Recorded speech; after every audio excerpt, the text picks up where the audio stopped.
অনেককেই মিস করব। অনেক লিজেন্ডারি প্লেয়ার খেলার কথা ছিল, যারা আছে তাদেরকে আমরা সমর্থন দিতে এসেছি এবং উচ্ছ্বাসে বুক ফাটাতে চাই। মেহেদী হাসান মিরাজ আমার খুলনার ছেলে, ভরসার পরে রাখছি, ইনশাল্লাহ আজকে আমরা জিতবো। রাওয়ালপিন্ডিতে চ্যাম্পিয়ন্স ট্রফিতে বাংলাদেশ নিউজিল্যান্ডের ম্যাচ, হোটেল থেকে যখন স্টেডিয়ামে আসছিলাম মনে হচ্ছিল হয়তোবা বাংলাদেশের কাউকে দেখতে পারবো না, তবে বাংলাদেশ বিশ্বের যেখানেই খেলুক না কেন বাংলাদেশের সমর্থকরা হাজির হয়ে যান রাওয়ালপিন্ডি পাকিস্তানে।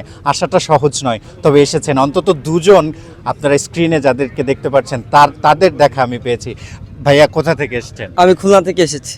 আপনি? আমিও খুলনা থেকে এসেছি। হ্যাঁ, দুজনই খুলনা থেকে এসেছেন। খেলা দেখতেই কি এসেছেন? শুধুমাত্র খেলা দেখার জন্য আমরা এসেছি। এর পাকিস্তানে আসা পাকিস্তানে আসা ফার্স্ট ঝুটঝামেলা তো অনেক, পাকিস্তানে অনেক ইমিগ্রেশন অনেক জবাব দিই, তারপরে আমরা ঢুকতে পারছি। ভিসাটা নিয়েছি। ভিসাটা নিতে ইজি হয়েছে, পাকিস্তানের ভিসাটা ইজি পেয়েছি। আমার ফ্রেন্ড করে দিয়েছে আমাদেরকে, আমার বড় ভাই এবং আমি আসছি। চ্যাম্পিয়ন ট্রফি দেখার ইচ্ছা ছিল, অনেককেই মিস করব। অনেক লিজেন্ডারি প্লেয়ার খেলার কথা ছিল, যদিও আমাদের পলিটিক্যাল ইস্যুর জন্য খেলা হয়নি, তারপরেও যারা আছে তাদেরকে আমরা সমর্থন দিতে এসেছি এবং উচ্ছ্বাসে বুক ফাটাতে চাই। ভালো কি কিছু মনে হয় যে শুধু কি আপনারা দুজনই? আমার মনে হয় না, স্টেডিয়ামে গেলে হয়তো বা অনেক আরো অনেক আপনাদের ফ্লাইটে কি আর কেউ ছিল? অনেক, আমার ফ্লাইটে আরও বাংলাদেশি 10 জন ছিল, আমরা 10 জন ছিল, তারাও খেলা দেখার জন্য আসছে। তাদের সাথে আমার যদি যতদূর কথা হয়েছে, হয়তো মেবি তাদেরকে আমরা পাবো, আশা করতেছি। সেক্ষেত্রে নিউজিল্যান্ডের বিপক্ষে ম্যাচ, নিউজিল্যান্ডের ওরকম দর্শক হয়তো বা হবে না, আপনাদের কণ্ঠটাই বেশি শোনা যাবে। অবশ্যই অবশ্যই, বাংলাদেশ এই জন্য টাইগারের গেঞ্জিও পরে আসছি, টাইগার। তো নিউজিল্যান্ডের বিপক্ষে কি মনে হচ্ছে? বাংলাদেশ প্রথম ম্যাচ ভারতের বিপক্ষে হেরেছে দুবাইতে।